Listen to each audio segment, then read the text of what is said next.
செல்வம் பெருந்தகை விடுதலை சிறுத்தைகள் வரும்போது கூட்டின்னு வந்தவங்க இவங்க எல்லாம்.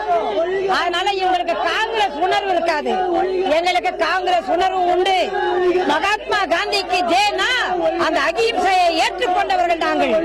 எங்களுக்கு அந்த தார்மீக பொறுப்பு இருக்கிறது. வந்தாரே தலைவர் இளங்கோவன், பார்த்தாரே ஒரு வார்த்தை பேசினாரா? முகம் கிடையாது. எல்லா சமுதாயத்தையும் ஏமாற்றி இருக்கிறார். அதுதான் எங்களுடைய வருத்தம். இவங்க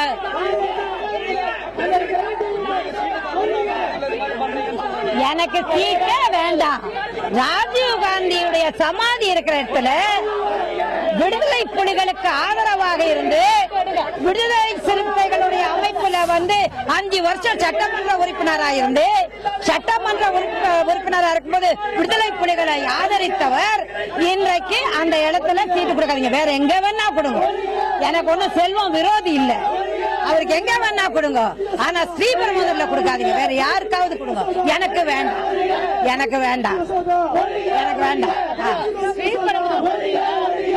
எங்கள் அருமை தலைவர் படுகொலை செய்யப்பட்டவர்களுடன் கைகோர்த்த இயக்கத்தை சேர்ந்த செல்வ பெருந்தகை நிச்சயமாக வேட்பாளராக இருக்க முடியாது. அப்படி இருந்தால் ராஜீவ் காந்தியுடன் ஆத்மா மன்னிக்காது, ஒருபோதும் மன்னிக்காது என்று தெரிவித்துக் கொள்கின்றேன். என்ன ஒழிக ஒழிகன்றாங்க. நான் சாதாரண ஆள் தான், காங்கிரஸ்ல பெரியார்ல யசோதா ஒழிகன்றாங்க.